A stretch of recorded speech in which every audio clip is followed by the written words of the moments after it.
Praise the lord. యేసుక్రీస్తు నామములో మీ అందరికీ శుభములు తెలియజేస్తూ ఉన్నాను. ఈరోజు మనం ధ్యానం చేసుకోబోయేటువంటి అంశం ఏంటంటే జయించుట లేదా జయించువానికి దేవుడిచ్చేటువంటి బహుమానాలు ఎట్లా ఉంటాయి. ఈ యొక్క విషయాన్ని మనం ధ్యానం చేసుకుందాం. యోహాను రాసినటువంటి మొదటి పత్రిక 5వ అధ్యాయం 4-5 వచనాలు మనం చదువుకొని ముందుకెళ్దాం. దేవుని మూలంగా పుట్టిన వారందరూ లోకమును జయించుదురు. లోకమును జయించిన విజయము మన విశ్వాసమే. యేసు దేవుని కుమారుడని నమ్మువాడు తప్ప లోకమును జయించువాడు మరి ఎవడు? స్తోత్రం దేవ సర్వోన్నతుడ. ఈరోజు యొక్క వాక్యాన్ని ధ్యానిస్తూ ఉండగా మాతో మాట్లాడి ప్రతి వారికి వినగల చెవి గ్రహించగల అనుగ్రహించి విత్తబడిచిన వాక్యం వ్యర్థం కాకుండా ప్రతి హృదయంలో నాటబడి 30, 60, 100 వెయ్యంతలుగా పంటను విస్తరింపజేసి సమృద్ధిగా వారు స్వతంత్రించినట్టు కృప చూపిస్తున్నందుకు నీకు వందనం చెల్లిస్తూ నజరేయుడైన యేసుక్రీస్తు నామములో మానవ స్వరం మరుగు చేసి పరిశుద్ధాత్మ దేవుడు నీవే నాతో మాట్లాడుతున్నందుకు వందనం చెల్లిస్తూ యేసుక్రీస్తు నామములో ప్రార్థించిన మేము పొందుకుని ఉన్నాం తండ్రి, ఆమెన్. హల్లెలూయా. ఇది చాలా అద్భుతమైనటువంటి సమయం, దేవుడు మనతో మాట్లాడేటువంటి సమయం, దేవుని మరి ప్రసన్నతను మనం అనుభవించేటువంటి సమయం. కాబట్టి చాలా జాగ్రత్తగా ఈ యొక్క మాటలు వినాలని ప్రభు పేరట మనం చేస్తున్నాను. ప్రతి వారికి విక్టరీ కావాలి, ప్రతి వారికి విజయం కావాలి, ప్రతి వారికి సమస్యను జయించడం కావాలి. ఎలా జయించగలుగుతారు బ్రదర్? ఈ సమస్య నుంచి ఎలా బయటపడాలి? ఈ అప్పు నుంచి ఎలా బయటపడాలి? ఈ రోగం నుంచి ఎలా బయటపడాలి? ఇదిగో ఇరుకులు ఇబ్బందుల నుంచి, ఈ నిందలు అవమానాల నుంచి, ఈ నిరుద్యోగం నుంచి, ఈ గొడ్రాలతనం నుంచి ఎలా బయటపడాలి? అందరికీ ప్రశ్న, కానీ అందరి ప్రశ్నలకు జవాబు ఒక్క దగ్గరే ఉన్నది. క్వశ్చన్ బ్యాంక్ మీ దగ్గర ఉంటే పరిష్కారాల బ్యాంకు మన యేసయ్య దగ్గర ఉన్నది. హల్లెలూయా. మన యేసయ్యే ప్రతి సమస్యకు పరిష్కారం. ఈ లోకంలో అనేక బ్యాంకులు ఉంటాయి. ఏ బ్యాంక్ అయినా సరే వరల్డ్ బ్యాంక్ అంటే ప్రపంచ బ్యాంకుకి కనెక్ట్ అవ్వాల్సిందే, ఆ ఆజ్ఞలకు లోబడవలసిందే. కాబట్టి మన దేవుడు ప్రభువులకు ప్రభువు, రాజులకు రాజు. హల్లెలూయా. ఈరోజు మరి యొక్క అమూల్యమైనటువంటి సందేశాన్ని మీరు జాగ్రత్తగా వినాలి. దేవుని మూలంగా పుట్టిన వారందరూ లోకమును జయించుదురు. లోకమును జయించిన విజయం మన విశ్వాసమే. ఇది చాలా ఇంపార్టెంట్. నువ్వు జయించాలి. నీ జీవితాన్ని విడిచిపెట్టేయడం దేవుని ఉద్దేశం కాదు. ఇంకా నా వల్ల కాదండి, ఈ అప్పులు నేను తీర్చలేను, ఇంకా నా వల్ల కాదు, నా జీవితంలో నా భర్తను మార్చుకోలేను, ఇంకా నా వల్ల కాదు అనేటువంటి పరిస్థితులు మీరు ఉన్నట్లయితే ఈరోజు నువ్వు దేవుని మూలంగా పుట్టావా లేదా? నేను ఓడిపోతాను నువ్వు ఒప్పుకున్నావంటే నువ్వు దేవుని మూలంగా పుట్టలేదని ఒప్పుకుంటున్నట్టు. నీ ఓటమును నువ్వు అంగీకరిస్తున్నావంటే నువ్వు దేవుని మూలంగా పుట్టలేనటువంటి అంటారు కదా. ఈ లోకంలో దెబ్బలాటలు వచ్చినప్పుడు నిజంగా నీవు ఏమంటారండి, నువ్వు ఆయన కొడుకు అయినట్లయితే నువ్వు ఇది చెయ్యి. చూసారా ఎలా మాట్లాడతారు ఈ లోకంలో? నువ్వు నిజంగా ఆయన కొడుకు అయితే నువ్వు ఇది చెయ్యి. ఎస్, సైతాను కూడా అదే సవాల్ ఇస్తున్నాడు నీకు. నువ్వు నిజంగా దేవుని కుమారుడు అయినట్లయితే, యేసు ప్రవక్త అన్నాడు కదా, నువ్వు దేవుని కుమారుడు అయితే ఇది చెయ్యి అది చెయ్యి అన్నప్పుడు దేవుడు ఎలా సమాధానం ఇచ్చాడు చూశారు కదా. కాబట్టి ఈరోజు దేవుడు మీతో మాట్లాడుతున్నాడు. మీ జీవితం పట్ల ఒక ప్రత్యేకమైన ప్రణాళికను కలిగి ఉన్నాడు యేసయ్య. మీరు జయించాలని చెప్పి మీరు ఓడిపోయినటువంటి మిమ్మల్ని జయించడానికి దేవుడు నడిపిస్తూ వచ్చి ఉన్నాడు. హల్లెలూయా. దేవునికి స్తోత్రం కలుగును గాక. యోహాను సువార్త మరి 16వ అధ్యాయం 33వ వచనంలో దేవుడు చెప్తున్నాడు, ఈ లోకంలో మీకు శ్రమ సంభవించును, ఆయనను ధైర్యం తెచ్చుకోండి. ఎందుకో తెలుసా? నేను ఈ లోకాన్ని జయించాను, నేను జయించాను. You are my sons, you are my child. మీరు నా బిడ్డలు, జయించిన వాని బిడ్డలు మీరు, కాబట్టి జయించాలి. హల్లెలూయా. సమస్యలు రాక మానవు. యోహాను సువార్త 16:33 ప్రకారం దేవుడే చెప్తున్నాడు, ఈ లోకంలో మీకు శ్రమ సంభవించును. కాబట్టి మనం ఎక్కడున్నాం? ఇక్కడ ఈ లోకంలో ఉన్నాం. ఈ లోకాధికారి ఎవడో? సైతాన్ గాడు. హల్లెలూయా. కాబట్టి ఈరోజున బ్రదర్, మా జీవితం చాలా గందరగోళంలో ఉంది, చాలా సమస్యల్లో ఉంది, చాలా ఇబ్బందుల్లో ఉంది అని మీరు అనుకుంటున్నట్లయితే ఈరోజున దేవుడు మీతో మాట్లాడుతున్నాడు. ఈ లోకాన్ని జయించేటువంటి విజయం మన విశ్వాసమేనంట. నువ్వు ఎటువంటి పరిస్థితులు గుండా వెళ్తున్నా సరే దేవుడు నీకు విజయం ఇవ్వడానికి ఆయన సిద్ధంగా ఉన్నాడు. ఎందుకంటే ఆయన లోకాన్ని జయించాడు. నువ్వు ఆయన బిడ్డలో అయినట్లయితే, ఆయన బిడ్డగా నువ్వు జీవిస్తున్నట్లయితే ఖచ్చితంగా మనం ఏం చేస్తామంటే జయిస్తాం. యోహాను సువార్త 1:12 చూసినట్లయితే తనను ఎందరు అంగీకరించారో వారందరికీ, అనగా తన నామమందు విశ్వాసం ఉంచిన వారికి దేవుని పిల్లలగుటకు ఆయన అధికారం అనుగ్రహించాడు. హల్లెలూయా. దేవునికి స్తోత్రం. హలో, యోహాను సువార్త 1:12 దేవుడు అధికారం ఇచ్చాడు. అధికారం ఇచ్చి నా పిల్లలని చెప్పేశాడు. మీరు నా పిల్లలు. నేను ఎవరో తెలుసా? లోకాన్ని జయించాను. లోకాన్ని జయించిన వాని బిడ్డల మీరు. హల్లెలూయా. దేవునికి స్తోత్రం. రాజు కొడుకు ఏమవుతాడు? రాజు అవుతాడు. హల్లెలూయా. యువరాజు అవుతాడు. రాజు కొడుకు ఏమవుతాడండి? యువరాజు అవుతాడు. మీరెవరంటే జయించిన వాని బిడ్డలో. దేవునికి స్తోత్రం కలుగును గాక. హల్లెలూయా. కాబట్టి ఈ రోజున ఇది చాలా అద్భుతమైనటువంటి సందేశం, చాలా జాగ్రత్తగా ఉన్నారు. మీరు జయించిన వాని బిడ్డలు. ఓటమి మన దృష్టిలో మన యొక్క ఏమంటారు బ్లడ్లో లేదంటారు కదా చాలామంది మాట్లాడేటప్పుడు, నా రక్తంలోనే లేదు అసలు నేను వెనకంజ వేయటం అని ఈ లోకంలో చెప్తారు. నువ్వు చెప్పవలసిన మాట అదనమాట. యేసే రక్తం నాలో ఉంది, విజయవంతమైనటువంటి రక్తం నాలో ప్రవహిస్తుంది. విజయమే విజయమే యేసులో పాడతాం, మనం పాటే పాడతాం, కానీ విజయవంతమైన జీవితం లేదు. అప్పులతో అల్లాడిపోతూ ఉన్నాం, అనారోగ్యాలతో అల్లాడిపోతూ ఉన్నాం, ఏ సమస్యను జయించలేకపోతున్నాం. ఎందుకనంటే సమస్యనే ఫోకస్ చేస్తూ ఉన్నాం. అసలు నా భర్త ఎంత మూర్ఖుడో తెలుసండి, అసలు నాకు ఎంత భయంకరమైన అప్పుల సమస్యలో ఉన్నానో తెలుసండి, అసలు నా రోగం ఎంత ఎంత ఎంత భయంకరమైన రోగమో తెలుసండి, డాక్టర్లు కూడా ఏమి ఇంకా అవ్వదంటున్నాడు తెలుసండి, అసలు నా గర్భం ఎన్ని సంవత్సరాలైందో తెలుసండి, పెళ్ళయి ఎంత గుడ్రలతనమో తెలుసండి. నా ఎక్స్పీరియన్స్ 20 సంవత్సరాలైంది పెళ్ళి, కానీ పిల్లలు లేరు తెలుసండి. నేను నా యొక్క గ్రాడ్యుయేషన్ కంప్లీట్ చేసి ఎన్ని సంవత్సరాలైంది తెలుసా. నిరుద్యోగంలో నేను నెంబర్ 1 ప్లేస్లో ఉన్నాను. ఎన్ని ప్రయత్నాలు చేసినా నాకు అసలు ఉద్యోగం రావట్లేదు తెలుసండి. ఎప్పుడు కూడా ఇన్ని మాటల్లో అంతా ఏముంది, సైతానుడి యొక్క కార్యాన్ని సఫలం చేసినటువంటి దాన్ని మనం ప్రకటిస్తూ ఉన్నాం. నిరుద్యోగం సైతానుడికి సంబంధించింది. ఎందుకంటే దేవుడు ఏమన్నాడు, మీరు నిండించి, ఆదికాండం 1:8 దేవుడు చెప్తున్నాడు, మీరు భూమిని నిండించి లోపరుచుకుని ఏలుబడి చేయండి. ఏలుబడి చేయడం దేవుని ఉద్దేశం. ప్రియులు గమనించాలి, బానిసత్వం సైతానుడి ఉద్దేశం. నేను బానిసత్వంలో బానిస సంఖ్యల్లో పెట్టి బంధకాల్లో పెట్టి శాశ్వతంగా వాడితో పాటు నేను నుంచుకొని ఆ యొక్క నరకానికి తీసుకుని వెళ్ళి అక్కడ అగ్నిలో బంధించాలన్నది వాడి యొక్క ఉద్దేశం. దేవుడు స్వేచ్ఛనిచ్చాడు. హల్లెలూయా. స్వేచ్ఛ జీవితాన్ని ఇవ్వాలని చెప్పి పరలోక రాజ్యంలో నీకు విస్తారమైనటువంటి ఆ స్థలాన్ని ఏర్పాటు చేసి నిన్ను అక్కడికి తీసుకెళ్లాలని దేవుడు ఆశపడుతుంటే, ఈ రోజున అటువంటి దేవుని నమ్మటం మానేసి సైతాను మాటలు, లోకానుసారమైన మాటలు నమ్మి ఇంకా నా బ్రతికింతే, నా జీవితం ఇంతే, నాకు ఉద్యోగం రాదు, నాకు పిల్లలు పెట్టరు, నాకు పిల్లలు పుట్టరు, నా భర్త మారడు అని మీరు డిక్లేర్ చేసేస్తున్నారు, మీరు ప్రకటిస్తూ ఉన్నారు. ఇది చాలా అద్భుతమైనటువంటి విషయం. ఈరోజు మీరు పలికే మాటలే రేపటి మీ జీవితం. వింటున్నారా? ఈరోజు మీరు ఏమి పలుకుతారో దాని ఫలితాన్ని అనుభవిస్తారు. సామెతల గ్రంథం 18:21 మీరు చూసుకున్నట్లయితే 20:21 ఆ వచనాలు చూస్తే, ఒకడి నోటి ఫలం వాడు అనుభవిస్తాడంట. ఏమిటి నోటి ఫలం? నోరు ఫలించడం అంటే ఏంటి? మాట. ఏం పలుకుతున్నావు నువ్వు ఈరోజు? నా భర్త మారడు. అనుభవిస్తాను, నీ భర్త మారడు. ఎందుకంటే నువ్వు డిక్లేర్ చేస్తావు, నువ్వు పలుకవు. ఇంకా నాకు గర్భం ధరించను, నేను పిల్లలు కానను, నాకు ఉద్యోగం రాదు. నువ్వేం చేస్తున్నావు? ఇవేమో పలుకుతా కూర్చుని ఇంకా నా పిల్లలు నా మాట వినరు, నా పిల్లలు మానరు, నా పిల్లలు మారరు, నా పిల్లలు అభివృద్ధి చెందరు, నా పిల్లలు పాస్ గారు. ఇది నువ్వు ప్రకటించేసావు, నువ్వు డిక్లేర్ చేసావు, నువ్వు పలికేసావు, నీ మాటలు విత్తనాలు నాటేసావు. రేపు ఎలాగా మంచి పంట కోసుకుంటావు? ఈరోజు నువ్వు గోంగూర విత్తనాలు వేసావు, రేపు తోటకూర కావాలంటే ఎక్కడి నుంచి వస్తుంది? లేదు, నువ్వు గోంగూర విత్తనాలు వేసావు కాబట్టి ఆ గోంగూర మాత్రమే మొలుస్తుంది రేపటికి, తోటకూర మొలవదు కదా. ఈరోజు జామ చెట్టు వేసి రేపు యాపిల్కాయ కోసుకోలేవు కదా. ఈరోజు నిమ్మకాయ వేసి రేపు బత్తాయికాయ కోసుకోలేవు కదా. నిమ్మ చెట్టు ఈరోజు రాత్రి కొన్ని రోజులకు బత్తాయి పళ్ళు కాయవు కదా. కాబట్టి మీ మాటలు ఎంత ప్రభావవంతమైనటువంటి అంటే చాలా పవర్ఫుల్ అన్నమాట. Words are very powerful. దేవునికి స్తోత్రం కలుగును గాక. వింటున్నారా? చాలా జాగ్రత్తగా వినాలి. దేవుడు మరి నీతో మాట్లాడుతున్నప్పుడు చాలా శ్రద్ధగా స్వీకరించాలటండి, రిసీవ్ చేసుకోవాలి. ఎస్, నాతోటే మాట్లాడుతున్నాడు దేవుడు, ఈ మాటలు నా కొరకే అని చెప్పిన వాటిని ఏం చేయాలి? రిసీవ్ చేసుకోవాలి. Thank you Jesus. హల్లెలూయా. ఇక్కడ దేవుడు చెప్తున్నటువంటి మాటలు ఎంత అద్భుతమైనటువంటిగా ఉన్నాయి చూడండి. తనను ఎందరు అంగీకరించారు, యాక్సెప్ట్ చేయాలంటండి. ఏంటండి, ఫేస్బుక్లో ఫ్రెండ్ రిక్వెస్ట్ వాళ్ళు పెట్టారు కానీ ఫ్రెండ్ అవ్వలేదు. ఇంకా నువ్వు యాక్సెప్ట్ చేస్తే కానీ వాళ్ళు ఫ్రెండ్ అవ్వరు అనమాట. చూసారా? అలాగే దేవుడు ఆల్వేస్ ఆయన రిక్వెస్ట్ పంపుతూనే ఉన్నాడు నీకు. ఆయన తలుపు యొద్ద నిలబడి తడుతూనే ఉన్నాడు. తలుపు తీస్తే వస్తారు లోపలికైనా, తోసుకుని రాడు. తీస్తే వస్తారు తప్ప తోసుకుని వచ్చేటువంటి వాడు కానీ ఆయన నిన్ను బలవంతం చేయడు. హల్లెలూయా. దేవునికి స్తోత్రం కలుగును గాక. ఓ ప్రైజ్ గాడ్. మరి చాలామంది చాలా దూరాల నుంచి ఈ యొక్క వాక్యాన్ని వింటూ ఉన్నారు. ఒడిస్సా నుంచి, మరి కర్ణాటక, బళ్ళారి, మహారాష్ట్ర, బెంగళూరు, మరి కేరళ, అలాగే అవుట్ ఆఫ్ కంట్రీస్ కూడా, మరి యూరోప్, సింగపూర్, అనేక ప్రదేశాల నుంచి ఈ యొక్క తెలుగు వాళ్ళంతా కూడా ఈ యొక్క మెసేజెస్ వింటూ ఉన్నారు. దేవునికి స్తోత్రం.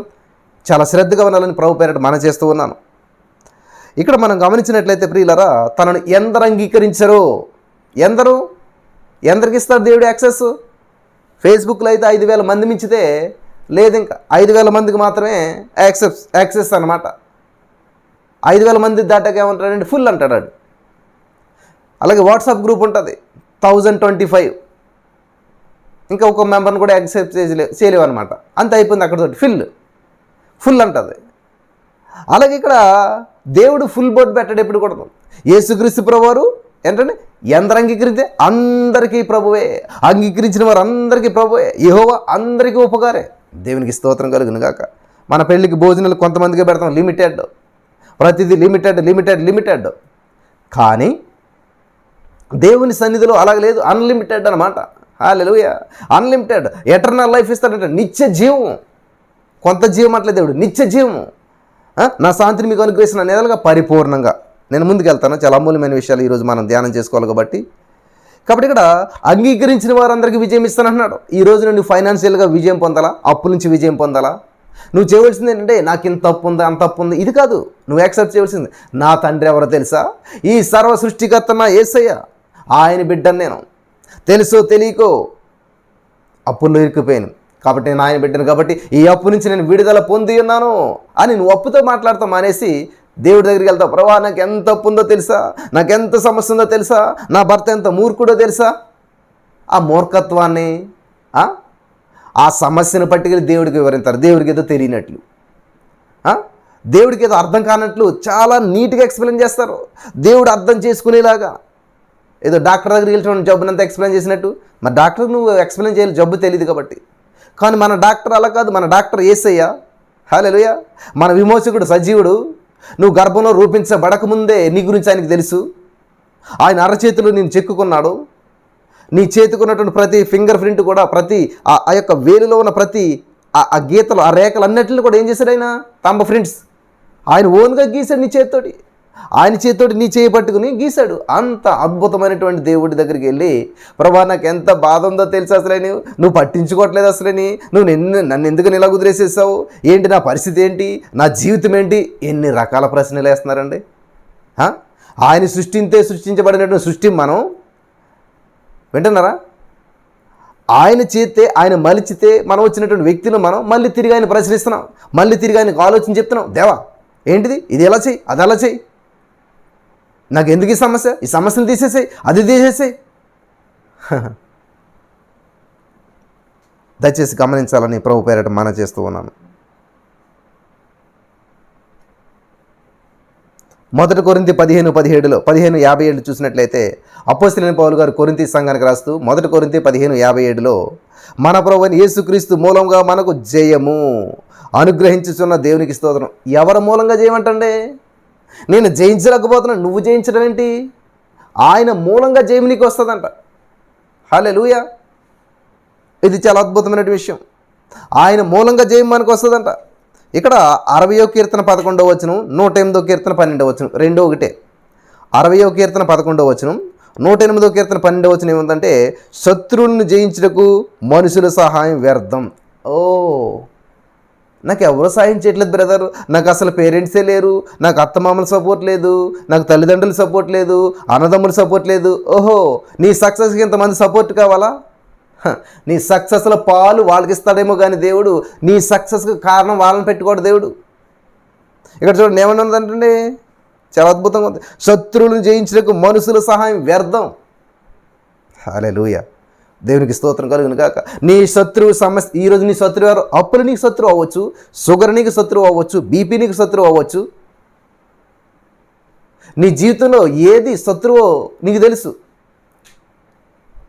ఆ శత్రువుని జయించడానికి మనుషుల సహాయం వ్యర్థం అంటండి.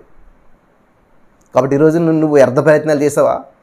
నా అప్పు తీరడానికి ఆయన ఏదో సహాయం చేస్తారన్నాడండి, నాకు ఉద్యోగం వస్తుందని నేను రిఫరెన్స్ ఇస్తానన్నాడండి కదా. మోసం. ఉద్యోగం ఇప్పిస్తానని చెప్పేసి నా దగ్గర డబ్బులు తీసుకున్నాడండి, మోసం పోయారు. మనుషుల సహాయం తీసుకుని మనుషుల ద్వారా ఏదో సాధించాలని చెప్పి మీరు అనుకున్నారు. అవసరమైతే నువ్వు దేవుని సహాయం తీసుకున్నప్పుడు, దేవుణ్ణి ఆధారం చేసుకున్నప్పుడు దేవుడు నీకు మనుషుల్ని ఏర్పాటు చేస్తాడు. నువ్వు వెంటబడవసరం లేదు, వాళ్ళు వచ్చి నీకు వెంటబడి చేస్తారు. మీరు నమ్మరు నా ప్రియులరా, నా జీవితంలో ఎన్నో అద్భుతాలు చేస్తుంటాడు తెలుసా దేవుడు. చిన్న విషయమే, టీపాయ్ కొనాలని చెప్పి కొన్ని రోజులుగా ప్రయత్నం చేస్తున్నాను నేను.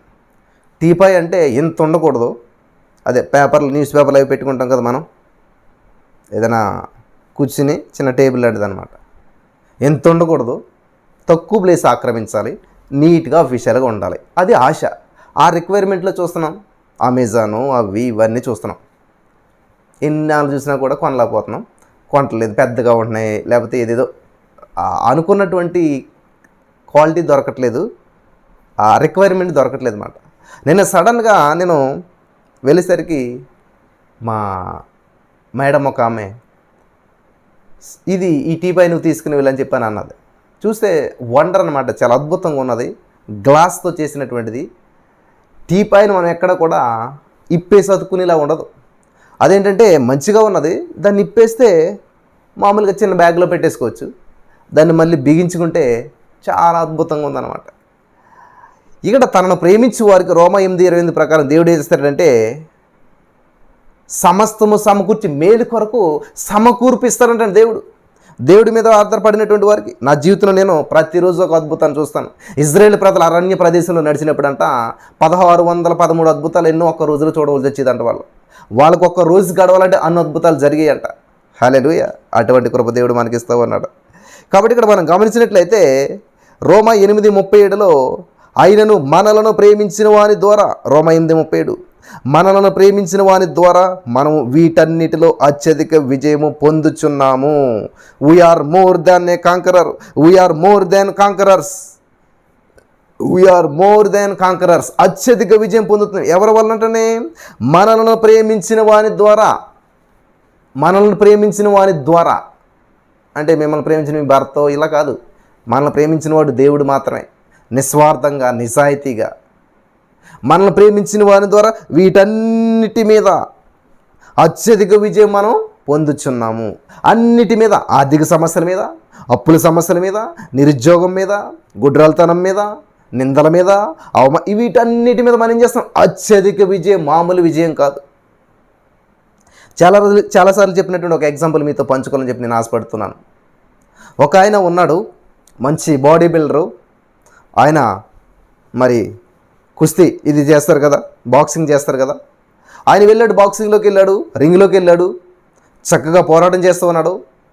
ఆ ప్రత్యర్థి ఇతను కొడుతూ ఉన్నాడు, ఇక్కడ దెబ్బ తగిలింది, బ్లడ్ కారుతూ ఉంది, ఇక్కడ దెబ్బ తగిలింది, బ్లడ్ కారుతూ ఉంది. కానీ పోరాడుతూనే ఉన్నాడు. ఫైనల్గా ఏమైందంటే అనేక దెబ్బలు తిన్నాడు, కింద పడ్డాడు, లేచాడు. ఎలాగైతే విజయం సాధించాడు, దేవునికి స్తోత్రం కలుగును గాక, ఎలాగైతే విజయం సాధించాడు,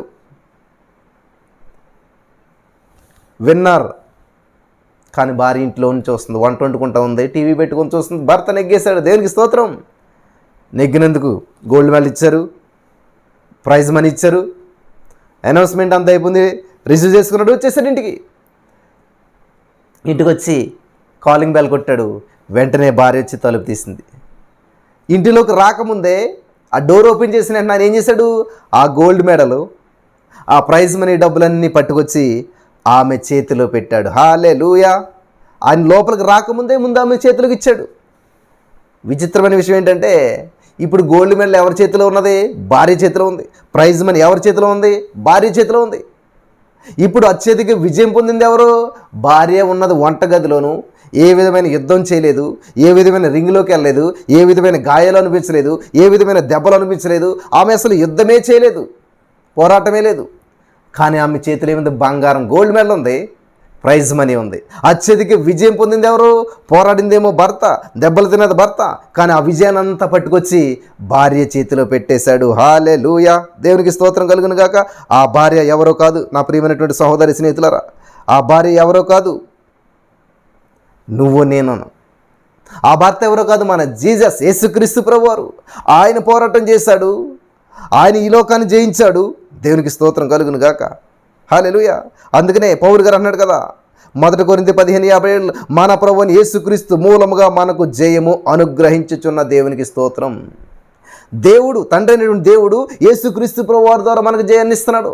మన పక్షాన పోరాడింది మన దేవుడు యేసుక్రీస్తు ప్రభువారు. మన పక్షాన పోరాటం చేసినటువంటి యేసుక్రీస్తు ప్రభువారు ఆయన పోరాటం చేసి ఆ విజయాన్ని నీ అకౌంట్లో వేసి నిన్ను విజయోత్సవంతో ఊరేగిస్తున్నాడు దేవుడు. దేవునికి స్తోత్రం కలుగును గాక.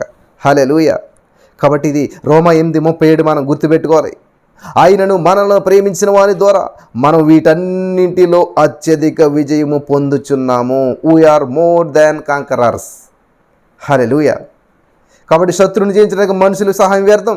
రోమా 12:21 ప్రకారం కీడు వలన జయింపబడక మేలు చేత కీడును జయించుము. హల్లెలూయా. ఏంటంటే కీడు వలన జయించబడక అంటే ఏంటి? కీడు మిమ్మల్ని జయించనివద్దు, చెడు మిమ్మల్ని జయించనివద్దు. గమనించాలి ఇక్కడ, కీడు వలన జయించబడక, కీడు వలన జయింపబడక, కీడు మిమ్మల్ని జయించనివద్దు, సమస్య మిమ్మల్ని జయించనివద్దు. అంటే ఏంటి? కీడు మిమ్మల్ని జయించింది అనుకోండి, కీడు మీ యజమాని, కీడు కింద మీరు బానిసలు, కీడుకి మీరు బానిసలు అయిపోయారు. చాలా అద్భుతమైనటువంటి విషయం, జాగ్రత్తగా వినాలని ప్రభు పేరిట మనం చేస్తూ ఉన్నాం. ఇది చాలా అద్భుతం. దేవునికి స్తోత్రం కలుగును గాక. హల్లెలూయా. వింటున్నారా? కీడు వలన జయింపబడక అంటే కీడు మిమ్మల్ని జయించనివ్వద్దు. కీడు జయించేసింది ఈ రోజున, అప్పు జయించేసింది మనల్ని, ఆర్థిక సమస్యలు జయించేసాయి, గొడ్రాలతనం జయించేసింది. ఎందుకంటే దానికి బానిస అయిపోయాం మనం. షుగర్ జయించేసింది మనల్ని, బీపీ జయించేసింది, body pains, back pain, knee pain జయించేసింది. కాబట్టి అది ఎలా చెప్తే అలాగా, నీ బ్యాక్ సహకరించలేదు కాబట్టి లేవలేకపోయావు ఈ రోజున కదా. నీ ఆరోగ్యం సహకరించలేదు కాబట్టి నువ్వు లేవలేకపోయావు. ఎందుకంటే అనారోగ్యానికి బానిస అయిపోయావు కాబట్టి అది పడుకో అని చెప్పింది, నువ్వు పడుకున్నావు. వింటున్నారా? ఇది చాలా అద్భుతమైనటువంటి విషయాలు. కాబట్టి ఇక్కడ చాలా రోమా 12:20 చూసినట్టు కీడు వలన జయింపబడక, అప్పు వలన జయింపబడక, గొడ్రాలతనం వలన జయింపబడక, సమస్యల వలన జయింపబడక, నిరుద్యోగం వలన జయింపబడక మరి ఏం చేయాలంటే మేలు చేత కీడుని జయించు. హల్లెలూయా. మేలు చేత కీడుని జయించు. నువ్వు మేలు చేయి, ఆ కీడుని జయించు అంటున్నాడు దేవుడు ఇక్కడ. యాకోబు 1:13 మనం చూసినట్లయితే అక్కడ దేవుడు కీడు విషయమై శోధింపబడనేరడు. చూసారా? కీడు విషయమై శోధింపబడనేరడు. దేవుడు శోధింపబడనేరడు. కీడు విషయం అసలు శోధింపబడనేరడు. కీడు మనల్ని శోధించేటువంటి అవకాశం లేదు. ఆయన ఎవరిని శోధింపడు కనుక ఎవడైనా శోధింపబడినప్పుడు నేను దేవుని చేత శోధించబడుతున్నానని చెప్పి అనకూడదు. చెప్పండి. దేవుడు భలే శోధించేస్తున్నాడండి. దేవుడు భలే శోధన తీసుకొచ్చేసాడండి. ఎంత కామన్ మాటో ఇది. కామన్ పీపుల్ అంటారు కదా, అలాగే మనకి కామన్ మాట అయిపోయింది. ఏంటది? దేవుడు నన్ను శోధించేస్తున్నాడు. దేవుడు ఎందుకు శోధింతాడో బైబిల్లో ఉన్నదా లేదా? దేవుడు ఎందుకని శోధింతాడు అసలని లేదు.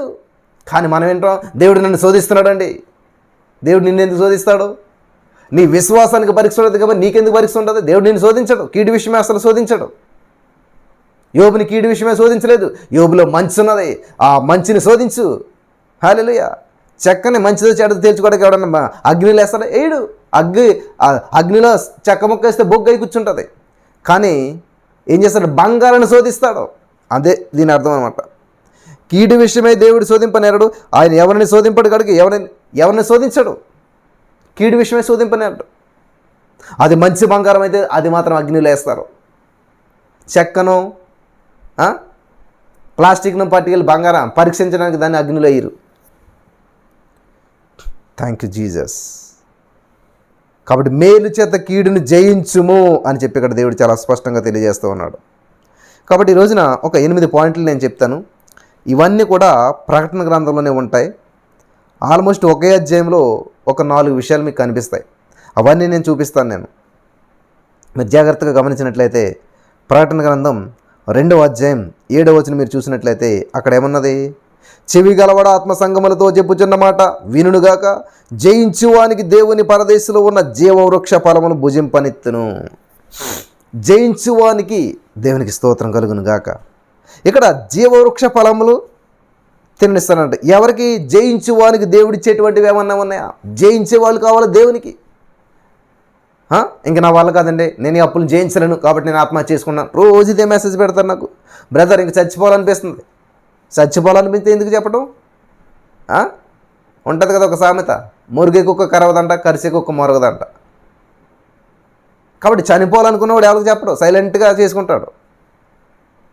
అంత పిరికి వాళ్ళు ఎవరు లేరనమాట. అంత చేతకానివాడు ఎవరు లేరు. అంటే దేవుడు నువ్వు నమ్మలేదు. నువ్వు దేవుడి మీద లేదు బ్రదర్, నేను చాలా ప్రార్థన చేశాను, చాలా దేవుడి మీద ఆధారపడ్డాను. నో, ఎవరి మనసు నా మీద అనుకుంటుంది వాడిని పూర్ణ శాంతిగానే వాళ్ళకి చేస్తానని దేవుడు చెప్తుండే, నువ్వు గందరకాలంలో ఉండి దేవుని నమ్ముకున్నాను, దేవుని మీద ఆధారపడ్డానంటే అబద్ధం. నువ్వు దేవుని నమ్ముకుంటే అగ్నిగుండంలోకి ఆనందంగా వెళ్తావు.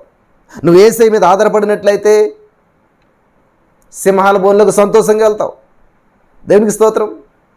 నువ్వు నిజంగా దేవుని మీద ఆనుకున్నట్లయితే శరసాల్లో కూడా సంతోషంగా దీవిస్తావు, సంతోషంగా దేవుని స్తుతిస్తావు. ఇది ఎక్కడున్నది? లేదు. సమస్య సమస్య సమస్య సమస్య మిమ్మల్ని ఏడిపిస్తే ఏడ్చేస్తున్నారు, సమస్య మిమ్మల్ని నలగొడితే నలిగిపోతున్నారు. మరి సమస్య చేతిలో ఉన్నట్ట మీరు? మీ చేతిలో సమస్య ఉందా? లేదు. ఇప్పుడు మీ చేతిలో కత్తి ఉండాలి, అప్పుడు మీకు విజయం వస్తుంది. కాబట్టి ఈ రోజున ప్రతి వాళ్ళు సమస్యలకు బానిసలైపోయి ఈ సమస్య నేను జయించలేను, కాబట్టి ఈ సమస్యకు నేను లోబడిపోతున్నాను. ఆ సమస్య నిన్ను ఏం చేస్తుందంటే నలగొట్టి విరగొట్టి కృంగదీసి నీ జీవితాన్ని సర్వనాశనం చేసి నరకానికి పాత్రగా చేయాలని చూస్తూ ఉంటుంటుంది. అంతే, సమస్యకు బానిస అయిపోయినటువంటి వారు, సమస్యని యజమానిగా చేసుకున్నటువంటి వారు ఏం చేస్తారు? సమస్య ఎలా చెప్తే అలాగే నడుస్తారు అన్నమాట. జాగ్రత్త ప్రియులారా, ఇది చాలా అద్భుతమైన సందేశం. కాబట్టి దేవుడు అంటున్నాడు, జయించవా జీవవృక్ష ఫలము భుజింపనిచ్చును. ఎక్కడంటే పరదేశంలో. పరదేశంలో ఉన్న జీవవృక్ష ఫలం ఏంటి? పరదేశంలో ఉన్న జీవవృక్ష ఫలం ఏంటి? ఈ జీవవృక్షం ఎవరు? యేసుక్రీస్తు ప్రభువారే. యేసు ఏమంటారు? నేనే మార్గము సత్యము జీవం, ఆ పరలోక మన్నాన్ని నేనే. ఇక్కడ దేవదూతల ఆహారం అని ఉంటుంది బైబిల్లోను. ఓహో, అయితే దేవదూతల ఆహారం తింటాయా? మన్నా వండుకు తింటాయా? చాలామంది ఇది అనుకుంటారు అన్నమాట. మనం బైబిల్ చదివినట్టు దేవదూతల ఆహారం తింటాయేమో, ఆ ఆహారాన్ని కిందకి పడేసాయి, అదే మన్నా ఇజ్రాయేల్ ప్రజలు తిన్నారు. దేవదూతల ఆహారం అంటే దేవదూతలు తినేటువంటి ఆహారం కాదు. అక్కడ ఆకలి దప్పుగా ఉండదు పరలోక రాజ్యంలోను, వంట వార్పు ఏమీ ఉండదు పరలోక రాజ్యంలోను. వింటున్నారా? పైనుంచి వచ్చిన ఆహారం కాబట్టి దేవదూతల ఆహారం అన్నారు అంతే. ఎవడో సడన్గా వచ్చి నీకు సహాయం చేస్తాడు, దేవుడిలాగా సహాయం చేసావు, వాడు మనిషే. కానీ ఏం చేస్తాం? అలాగా అంటే ఊహించిన సహాయం వచ్చింది కాబట్టి నీ రూపంలో దేవుడు వచ్చాడు, లేకపోతే నువ్వే దేవుడిలా సహాయం చేసావు అనేస్తాం మనం. కానీ దేవుడు కాదు, మనిషే. యాక్చువల్గా ఆ ఆహారం ఏంటి? పైనుంచి పడ్డది కాబట్టి దేవదూతల ఆహారం అన్నారు. కానీ నిజంగా దేవదూతలు తినేటువంటి ఆహారం వచ్చి నీకు పడిపోయింది అని నువ్వు అనుకోవద్దు. జాగ్రత్తగా అర్థం చేసుకోవాలి బైబిల్ గ్రంథం. అలాగే ఇక్కడ జీవవృక్ష ఫలాలు భుజింపనిస్తాను పరదేశంలో అన్నాడంటే, పరదేశంలో జీవవృక్షం ఉంటుంది, దానికి పళ్ళు ఉంటాయి. ఇటువంటి ఆలోచనతో మనం ఉంటుంటాం. అంటే ఏంటంటే పరలోక రాజ్యంలో పాలు పంచుకునే అవకాశం, ఆ నిత్య జీవానికి నేను వారసునిగా, ఆ జీవవృక్షమైనటువంటి నేనే ఆ జీవవృక్షాన్ని, నేనే ఆ జీవాన్ని, నేనే ఆ మరణాన్ని కాదు జీవాన్ని నేను అన్నాడు దేవుడు. అలాగే ఆ జీవాన్ని నేనే, నా జీవంలో మీకు పాలిస్తాను, నిత్య జీవాన్ని మీకు అనుభవింపజేస్తాను. నాతో ఉంటే మీకు నిత్య జీవం, నాలో అంటుకట్టబడి ఉంటే చెప్తాడు కదా దేవుడు, నేను ఫలించు ద్రాక్షవల్లిని. అదేంటి ఇక్కడ జీవవృక్షం అని ఉంది, అక్కడ ఫలించు ద్రాక్షవల్లి అంటున్నాడు దేవుడు. నాలో అంటుకట్టబడి ఉంటే మీరు కూడా బహుగా ఫలిస్తారు. కాబట్టి నేనే ఆ జీవవృక్షాన్ని, మీరు నాలో అంటుకట్టబడితే ఆ జీవవృక్ష ఫలాలు తిననిస్తానంటే ఏంటంటే నాతో పాటు జీవితాన్ని అనుభవింపనిస్తాను. నా తండ్రి కుడి పార్శ్వన నేను కూర్చున్నాను, మీరు కూడా నా పక్కన కూర్చుంటారు. హల్లెలూయా. అది అంటుకట్టబడతాం అంటేనే, అది ఆ యొక్క జీవితాన్ని పాలు పంచుకోవడం అంటేనే. దేవునికి స్తోత్రం. సమయం అవుతుంది, నేను ముగిస్తాను ప్రియులారా. దేవునికి చాలా జాగ్రత్తగా, చాలా అద్భుతమైన విషయాలు. ఎవరైతే జయిస్తారో దేన్ని జయించాలి? లోకాన్ని జయించాలి, పాపాన్ని జయించాలి, సమస్యని జయించాలి, అప్పుని జయించాలి, నిందను జయించాలి. ఇవన్నీ జయించాలి. నిరంతరం పోరాటం మన జీవితం. ఇంకా బ్రదర్ నా వాళ్ళు కావట్లేదు బ్రదర్, అప్పులను టార్చర్ పెడుతున్నారు. అప్పులను టార్చర్ పెడితే వాక్యం లేదా నీ దగ్గర? దేవుని వాక్య ఖడ్గం లేదా అంటే వాళ్ళు నాశనం చేయమని కాదు. దేవా వాళ్ళకి అవసరం ఉంది దేవా, నిజమే వాళ్ళ దగ్గర తీసుకున్నా నేను, వాళ్ళకి ఇచ్చే సామర్థ్యం ఈ దేవా, నాకు వాళ్ళకి ఏదో విధంగా సమకూర్చి దేవా, దయచేసి నాకు ఆ సామర్థ్యం ఇచ్చేసే దేవా, నేను ఇచ్చేసే దేవా. ఇది కదా ప్రార్థన. ప్రభా వాళ్ళ అప్పులు నన్ను టార్చర్ పెడుతున్నారు, నన్ను బాధ పెడుతున్నారు, ఏసయ్య వాళ్ళని చూడేసయ్యా. చాలా తప్పుడు ప్రేరేది ఆలకించాడు దేవుడు. వాళ్ళు నీకు హెల్ప్ చేశారు, వాళ్ళు నీకు సహాయం చేశారు, వాళ్ళు బాగుండాలని కోరుకునే దేవుడు సహాయం చేస్తారు. కానీ నీకు వాళ్ళకి ఆ బాకీ తీర్చేలాగా సహాయం చేయండి దేవుడు చేస్తారు. కానీ ప్రభా వాళ్ళని టార్చర్ పెడుతున్నారు, ఇబ్బంది పెడుతున్నారు, ఇలాంటి దేవుడు ఆలకించడు. అందుకనే మన సమస్యలు మనం తీర్చుకోలేకపోతున్నాం. ఈ రోజున చాలా జాగ్రత్తగా వినాలని చెప్పి ప్రభు పేరిట మనం చేస్తూ ఉన్నాను. హల్లెలూయా. నెంబర్ 1 జీవవృక్ష ఫలాలు భుజింపనిస్తానంటున్నాడు. 2వ అధ్యాయం 7వ వచనం. అలాగే ప్రకటన గ్రంథం 2వ అధ్యాయం 11వ వచనం మీరు చదివినట్లయితే అక్కడ ఏమని ఉంటుందంటే, సంగములతో ఆత్మ చెప్పుచున్న మాట చెవి గలవాడు వినుగాక, జయించువాడు రెండవ మరణము వలన ఏ హానియు చెందడు. జయించువాడు, దేవునికి స్తోత్రం, హల్లెలూయా. జయించువాడు ఎలా జయిస్తాడంటండి? లోకమును జయించిన విశ్వాసము, విజయము మన విశ్వాసమే. దేవునికి స్తోత్రం, హల్లెలూయా. 1 కొరింథీ 15:57 ప్రకారం ప్రభువైన యేసుక్రీస్తు మూలంగా మనకు జయము. యేసుక్రీస్తు మూలంగా జయము. అలా జయించినటువంటి నీకు రెండవ మరణం వల్ల ఏ హాని చెందడంట. అంటే నరకానికి నీకు ఏ సంబంధం లేకుండా చేస్తాడు దేవుడు, నిత్య జీవానికి తీసుకుని వెళ్తాడు. ప్రకటన గ్రంథం 2:17 ప్రకారం మనం చూసినట్లయితే అక్కడ దేవుని వాక్యం సెలవిస్తుందంటే, ప్రకటన 2:17 సంఘములతో ఆత్మ చెప్పుచున్న మాట చెవు గలవాడు వినును గాక, జయించువానికి మరుగయ్యున్న మన్నాను భుజింపనిస్తును. మరుగయ్యున్న మన్నా ఏంటది? మరుగు విత్తు లేని చెట్టు విశ్వం అంతా వ్యాపించి ఉన్నది, వెతక కాలమందు దొరకదు, దొరుకు కాలమందు దాన్ని వెతకరంట. ఎవరు ఈ విత్తు, ఎవరు విత్తనం, ఎవరు ఈ చెట్టు, ఎవరు ఈ విత్తనం? విశ్వం అంతా వ్యాపించింది యేసుక్రీస్తు ప్రభువారు. కాబట్టి ఇక్కడ మరుగైనటువంటి మన్నా. ఈరోజు దేవుడు మరుగైపోయాడు. ఆయనే మన మన్నా, ఆయనే మన ఆహారం, ఇది నా శరీరము అని చెప్పి వివేచించక భుజించేవాడు అన్నాడు. ఆయన భుజించడం ఏంటి? ఇదే మన్నా. పరలోక మన్నా అంటే యేసుక్రీస్తు ప్రభువారే. పరలోక రాజ్యం నుంచి భూలోక రాజ్యానికి వచ్చినటువంటి వాడు ఆయనే. ఆయన మనం భుజిస్తూ ఉండగా, దేవునికి స్తోత్రం కలుగును గాక, మన్నాను భుజింపనిస్తును అంటే అర్థం ఏంటంటే ఆయనతో పాలు పంచుకునేటువంటి అవకాశాన్ని ఇస్తాడంట దేవుడు. హల్లెలూయా, దేవునికి స్తోత్రం కలుగును గాక. అలాగే ప్రకటన గ్రంథం 2:26 మీరు చూసినట్లయితే అక్కడ దేవుని వాక్యం చేస్తుందంటే, నేను నా తండ్రి వలన అధికారము పొందినట్లు జయించుచు అంతం వరకు నా క్రియలు జాగ్రత్తగా చేయడానికి జనుల మీద అధికారం ఇచ్చేదను. జయించుచు, దేవునికి స్తోత్రం కలుగును గాక. ఏం చేస్తారంటే ఇక్కడ చాలా అద్భుతంగా ఉంది. జనముల మీద అధికారం ఇస్తాడంటే ఎవరికి? జయించువాడికి. అంతే కదా, ఎలక్షన్లో నెగ్గిన వాడికి కదా అధికారం వస్తుంది, నెగ్గిన వాడికి కదా పదవి వస్తుంది. అలాగే నువ్వు కూడా సమస్యలను జయించాలి, నిందలను జయించాలి. ఇవన్నీ చేస్తే నీకు ఏం చేస్తాడంటే దేవుడు అధికారం ఇస్తాడంట. హల్లెలూయా. అలాగే ప్రకటన గ్రంథం 3:5 మనం చదివినట్లయితే అక్కడ దేవుని వాక్యం ఉన్నదంటే, జయించువాడు అలాగున తెల్లని వస్త్రమును ధరించుకొనును. హల్లెలూయా. జయించిన వానికి తెల్లని వస్త్రాలంట. హల్లెలూయా, దేవునికి స్తోత్రం. నువ్వు జయించినట్లయితే మాత్రమే నీకు తెల్లని వస్త్రాలు వస్తాయంటండి. నెక్స్ట్ 6వదిగా మనం చూసినట్లయితే 3:12 ప్రకటన గ్రంథం 3:12 మనం చదివినట్లయితే అక్కడ జయించువానిని నా దేవుని ఆలయంలో ఒక స్తంభంగా చేసేదను. హల్లెలూయా, థ్యాంక్ యూ జీసస్. ఒక స్తంభంగా చేసేదని అంటున్నాడు, పేరు ఒప్పుకుంటానంటున్నాడు. Thank you Jesus. ఒక స్తంభంగా, మెయిన్ పిల్లర్ అండి ఆయన, మూల స్తంభం అండి ఆయన, ఆ పరిచర్యలో ఆయన మెయిన్ అండి అంటారు కదా. అలాగే దేవుడు ఏం చేస్తాడు? నిన్ను మెయిన్ పిల్లర్గా చేసుకుంటానంటున్నాడు, ఒక మూల స్తంభంగా నియమిస్తానంటున్నాడు. ఎప్పుడు? ఓడిపోయినప్పుడా? లేదు లేదు లేదు లేదు, జయించాలి. ఈ లోకం దృష్టిలో నువ్వు ఓడిపోవచ్చు, కానీ దేవుని దృష్టిలో నువ్వు జయించాలి. హల్లెలూయా. ఈ చేతకానివాడు అంటారు. ఎస్, చేతకానివాడు ఈ లోకం దృష్టిలో. ఎన్ని మాట్లాడినా నీకు ఏంటంటే నోరు రాదా? నీకు రక్తం లేదా? నీకు చిమునెత్తి లేదా? నీకు అసలు పౌరుషం లేదా? రెచ్చగొడుతుంటాడు సైతాన్ గాడు. ఇక్కడ మాటకు మాట పలకడం జయించడం కాదు. ఏం చేయాలంటే కీడు వలన జయించబడక మేలు చేత కీడుని జయించమంటున్నాడు దేవుడు. మంచి చేతి జయించాలి, చెడు చేసి కాదు. కాబట్టి ఒక స్తంభంగా చేస్తానన్నాడు దేవుడు. దేవునికి స్తోత్రం కలుగును గాక.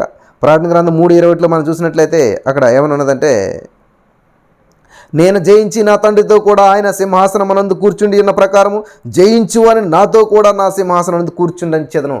జయించిన వాడికి కదా సింహాసనం, కాబట్టి నాతో కూడా నా సింహాసనం నందు కూర్చుండబెట్టేదను. 3:21 దేవుడు చెప్తున్నాడు. హల్లెలూయా. 8వదిగా మనం చూసినట్లయితే ప్రియులారా, ప్రకటన గ్రంథం ప్రకటన గ్రంథం 21:6 చూసినట్లయితే అక్కడ ఏమైనా ఉంటుందంటే, మరియు ఆయన నాతో ఇట్లను సమాప్తమైనవి, నేనే ఆల్ఫా ఓమేగా అనగా ఆది అంతమునై ఉన్నవాడును, దప్పిగూని వారికి జీవజలముల బుగ్గలోని జలములు నేను ఉచితంగా అనుగ్రహింతును. హల్లెలూయా. జీవజలముల బుగ్గలోని జలమును ఉచితంగా అనుగ్రహించును అంటున్నాడు. ఉచితంగా జీవజలము ఎవరు? ఆయనే. నేనే జీవ మార్గం అంటున్నాడు. కాబట్టి ఉచితంగా ఇస్తానండి ఎవరికి? జయించేటువంటి వానికి. దేవునికి స్తోత్రం కలుగును గాక. హల్లెలూయా. కాబట్టి ఎవరికి ఇస్తానంటే ఇవన్నీ కూడాను జయించేటువంటి వానికి మాత్రమే. ఈ రోజున ఈ వాక్యమైనటువంటి మీరు మరి అద్భుతమైనటువంటి వాక్యం ద్వారా మీరు బలపడినారని చెప్పి నేను నమ్ముతున్నాను. జయించేటువంటి వారుగా ఉన్నారా? దేవుని మూలంగా పుట్టిన వారందరూ కూడా లోకమును జయించుదురు. హల్లెలూయా. నువ్వు దేవుని మూలంగా పుట్టినట్లయితే, యేసు రక్తం చేత కడుగుమన్నట్లయితే, నమ్మి బాప్తిసం పొందినట్లయితే ఏం చేస్తారంటే లోకాన్ని జయిస్తారు, లోకాశలను జయిస్తారు, శరీరాశలను జయిస్తారు, నేత్రాశను జయిస్తారు. అప్పులను జయిస్తారు, అనారోగ్యం జయిస్తారు, నిరుద్యోగం జయిస్తారు, గుడ్రలతనం చేస్తారు, అన్నీ కూడా ప్రతిదాన్ని కూడా ఏం చేస్తారు, ఈ లోకంలో ఉన్న ప్రతిదాన్ని జయిస్తారు. హల్లెలూయా. కాబట్టి ఈ రోజున దేవుడు మీ పట్ల ప్రత్యేకమైన ప్రణాళిక కలిగి ఉన్నాడు. ఏంటంటే మీరు జయించాలన్నది దేవుని యొక్క ఉద్దేశం. హల్లెలూయా. జయించుట వలన, అలా జయించినప్పుడు ఏది రన్నింగ్ రేస్లో ఫస్ట్ వస్తే గోల్డ్ మెడల్ వస్తుంది, మనకి సెకండ్ వస్తే సిల్వర్, బ్రాంజ్ ఇలాగా వస్తుంటాడు అనమాట. అలాగే నువ్వు జయించినటువంటి జీవితాన్ని జీవించాలన్నది దేవుని యొక్క ఉద్దేశం. ఆయనే చెప్తున్నాడు యోహాను 16:33లో, ఈ లోకంలో శ్రమలు, ఇబ్బందులు, అప్పులు, అనారోగ్యాలు ఇవన్నీ వచ్చి మీద పడతాయి, కానీ నేను అన్నట్లు జయించాను. యేసుక్రీస్తు ప్రభువు కూడా ఆర్థిక సమస్య వచ్చి పడ్డదంట. ఒకసారి ప్రయాణం వెళ్తుంటే టోల్ గేట్కి డబ్బులు కడతాక లేవంట. ఏం చేశాడు ఆయన? విశ్వాసాన్ని ఉపయోగించాడు, ఆత్మలోకాన్ని చూడగలిగాడు, ఎక్కడ సోర్సు గమనించగలిగాడు. అలాగే గందరగోళం అవ్వలేదు, తొందరపడలేదు. పేతురు అక్కడికి వెళ్ళు, చేప ఉంటుంది, వలేసి అందులో మొదటి చేప వచ్చినట్టు నోట్లో కాయిన్ ఉంటుంది, తీసుకొచ్చి కట్టు. కాబట్టి అంధకార స్థలంలో మరుగైనటువంటి ధనాన్ని దేవుడు నీకు ఇస్తాడు. నువ్వు దేవుని సందులో కనిపెడితే, నీ మనోనేత్రం వెలిగించబడితే, ఎక్కడ డబ్బు ఉందో దాన్ని తీసుకోవడానికి దేవుడు యాక్సెస్ నీకు ఇస్తాడు. అంతేగా నువ్వు గందరగోళంలో ఉండి, పేతురు గందరగోళం, అయ్యో ప్రభు ఏంటి మన పరిస్థితి ఏంటి, ఎలాగా ఏంటి? దేవుడు చెప్పింది చేశాడు. పేతురు వెళ్ళి కాయిన్ తెచ్చాడు, కట్టాడు, నీది నాది కలిపి కట్టేసి అన్నట్టు కట్టేశాడు. కాబట్టి ఈ రోజున నీ జీవితంలో ప్రతి అప్పు తీర్చడానికి దేవుడు సామర్థ్యం కలిగి ఉన్నాడు. ప్రతి సమస్యను జయించడానికి దేవునికి సామర్థ్యం ఉంది. నువ్వు ఆయన యాక్సెప్ట్ చేసినట్లయితే ఎలాగంటే, ఇది ఎంత బాగుంది ఈ మాట, మన ప్రభువైన యేసుక్రీస్తు మూలంగా మనకు జయము. నీకు అప్పులు, అనారోగ్యం, పేదరికం, ఒంటరితనం, మానసిక ఒత్తిడి నుంచి యేసుక్రీస్తు వలన మనకు జయం. నమ్ముచినారా? నమ్మిన వారు ఇక నుంచి విజయవంతమైనటువంటి, జయవంతమైనటువంటి జీవితం జీవించి దేవుని నామానికి మహిమ తెచ్చుదురుగాక. ఆమేన్. మోకరించని ప్రార్థన చేసుకుందాం. స్తోత్రం దేవా, సర్వోన్నతుడ, సర్వాధికారి, ఈరోజు యొక్క వాక్యం ద్వారా జయించేటువంటి వారుగా మమ్మల్ని చేసావు. జయ జీవితం మాకు ఇచ్చిన్నావు. ఎవరు కూడా నా ప్రభా మరి ఏ విషయంలో వెనకడి వేయకుండా, అప్పుల సమస్యలు, అనారోగ్యంలో, పేదరికంలో, ఒంటరితనంలో, రుంగుదల్లో జీవితాలు ముగించాలని ఆత్మహత్య చేసుకోవాలనుకున్నవారు యేసుక్రీస్తునామములో ఈరోజు విడుదలిచ్చి వారి జీవితంలో గొప్ప కార్యం చేసావు, సమకూర్పునిచ్చావు, సమస్తను నీ నామ మహిమార్థం నడిపించావు, అద్భుతాలు చేసావు, ఆశ్చర్యకార్యాలు చేసావు. యేసుక్రీస్తు నామములో వారి హృదయాల్లోనికి నువ్వు వెళ్ళినందుకు వందనాలు. ఈ వాక్యం ద్వారా వారితో మాట్లాడినందుకు వందనాలు. ఈరోజు ఒక అద్భుతమైన జయ జీవితం జీవించాలని తీర్మానం చేసినందుకు వందనాలు. బలపరిచినందుకు వందనం చెల్లిస్తూ, ఎవరైతే నిర్ణయాలు తీసుకున్నారో, ఏసే నేను నీ కొరకు జీవించాలి, రోషంగా జీవించాలి, జయవంతమైన విజయవంతమైన జీవితం జీవిస్తాను, ఆ విజయం నాకు నన్ను బట్టి కాదు, నా క్రియను బట్టి కాదు, నిన్ను బట్టి నాకు ఇస్తున్నందుకు నీకు వందనాలు.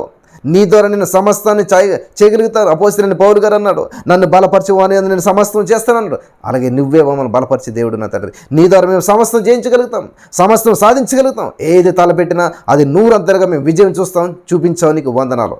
యేసుక్రీస్తు నామంలో ఈ ప్రార్థనలు ఏకీభవించి నిర్ణయం తీసుకున్న వారు నిర్ణయం స్థిరపరిచినందుకు వందనం తెలుస్తూ, యేసుక్రీస్తు నామంలో ప్రార్థించిన మీ పొందుకునేనమ్మ పరమ తండ్రి. ఆమెన్. తండ్రి దేవుని ప్రేమ, కుమారుడు యేసుక్రీస్తు వారి కృప, పరిశుద్ధాత్మ దేవుని యొక్క ఆదరణ, అన్యోన్య సహవాసం సన్నిధి ఈ ఆన్లైన్లో ఏకీభించిన వారందరిపైనను, ఈ యొక్క మెసేజ్ వింటున్న వారందరిపైనను ఇప్పుడు ఎప్పుడు ఎల్లప్పుడు సదాకాలంతో నడిపించి బలపరచును గాక. ఆమెన్.